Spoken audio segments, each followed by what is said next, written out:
কোন নবীর উম্মত ওজনে কম বেশির অপরাধ করত? কোরআনের প্রথম আয়াত কোথায় অবতীর্ণ হয়েছে? লাঠির ওপর ভর করে থাকা অবস্থায় কোন নবীর জান কবজ করা হয়েছিল? ওয়ালাইকুম সালাম। ওয়ালাইকুম আসসালাম। ভাই কেমন আছেন? আলহামদুলিল্লাহ। আপনি? জি আলহামদুলিল্লাহ ভালো আছি। আপনার জন্য প্রশ্ন থাকবে তিনটি, যদি উত্তর দিতে পারেন পুরস্কার থাকবে আমাদের পক্ষ থেকে। পবিত্র কোরআনের শেষ আয়াত কোথায় অবতীর্ণ হয়েছে? মাদিনা। সরি ধরে নেব। আমি মক্কায়। আপনি? আমি মদিনায়। সরি ধরে নেব। সঠিক। আমি দেখতে পাচ্ছি আপনার উত্তরটি সঠিক হয়েছে, আলহামদুলিল্লাহ, মদিনায় অবতীর্ণ হয়েছে। আপনার জন্য দ্বিতীয় প্রশ্ন, কোরআনের প্রথম আয়াত কোথায় অবতীর্ণ হয়েছে? এটা উত্তর হবে মাদিনা। না, আপনি বলেন। আমি মক্কায়। আপনি না আমি চেঞ্জ করতে চাই। বলেন বলেন, সমস্যা নাই। মক্কা সম্ভবত। সরি ধরে নেব। সঠিক। প্রিয় দর্শক, উত্তরটি সঠিক হয়েছে। এখন দ্বিতীয়বার মক্কায় অবতীর্ণ হয়েছে। আপনার জন্য আরেকটি প্রশ্ন থাকবে, সূরা কাফিরুন কতবার পাঠ করলে একবার কোরআন খতম করার সব পাওয়া যায়? সূরা কাফিরুন কতবার পাঠ করলে? সম্ভবত 7 বার।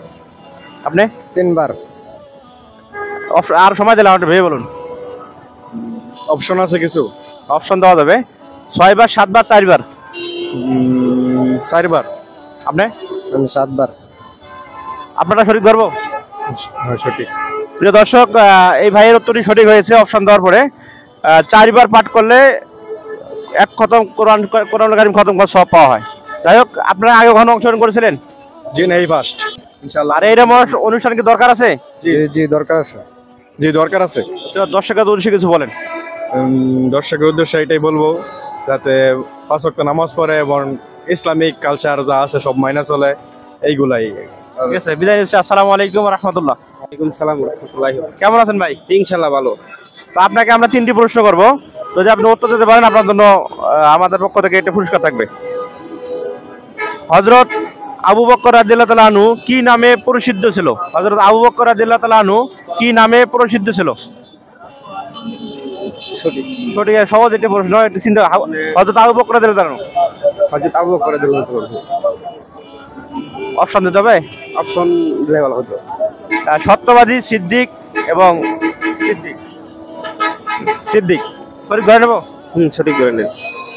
আপনার উত্তরই সঠিক হয়েছে, আলহামদুলিল্লাহ, অপশন দেওয়ার পরে। তো আরেকটি প্রশ্ন, লাঠির উপর ভর দিয়ে দাঁড়িয়ে থাকা অবস্থায় কোন নবীর জান কবজ করা হয়েছিল? লাঠির উপর ভর করে থাকা অবস্থায় কোন নবীর জান কবজ করা হয়েছিল?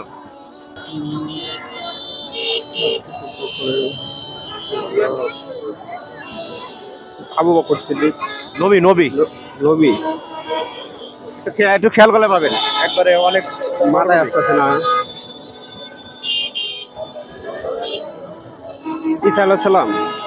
অপশন দিচ্ছি, হযরত সুলাইমান আলাইহিস সালাম, হযরত ঈসা সুলাইমান সালাম। অপশন দেওয়ার আগে পেয়ে গেছেন, আলহামদুলিল্লাহ। বন্ধুরা, অপশন দেওয়ার আগে উনি বলে ফেলেছে, হযরত সুলাইমান আলাইহিস সালাম লাঠি অবস্থায় ভর করে থাকা অবস্থায় জান কবজ করা হয়েছিল। জি। আপনার জন্য আরেকটি প্রশ্ন, কোন নবীর উম্মত ওজনে কম বেশির অপরাধ করত? কোন নবীর উম্মত ওজনে কম বেশির অপরাধ করত? ওজনে কম বেশি করতো আর কি। হযরত মুহাম্মদ সাল্লাল্লাহু আলাইহি সাল্লাম। অপশন দেওয়া এটা অপশন, হযরত মুহাম্মদ সাল্লাল্লাহু আলাইহি সাল্লাম, হযরত ঈসা আলাইহিস সালাম, শুআয়ব আলাইহিস সালাম। শুআয়ব আলাইহিস সালাম। সঠিক ধরে নেব? সঠিক ধরে নেন। সময় দিলাম আপনাকে বোঝার জন্য। সঠিক ধরে নেন এটাই। আমি দেখতে পাচ্ছি আপনার উত্তরটি সঠিক হয়েছে, আলহামদুলিল্লাহ।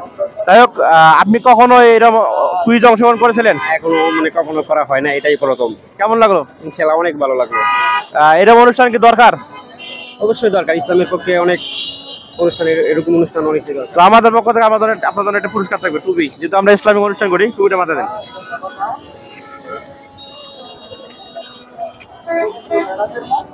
সবার এক সাদা দিয়ে আপনার কালো টুপি দিলাম। ঠিক আছে, আমার জন্য দোয়া করবেন। হ্যাঁ ইনশাআল্লাহ। আসসালামু আলাইকুম। আমাদের জন্য দোয়া করবেন। জীবন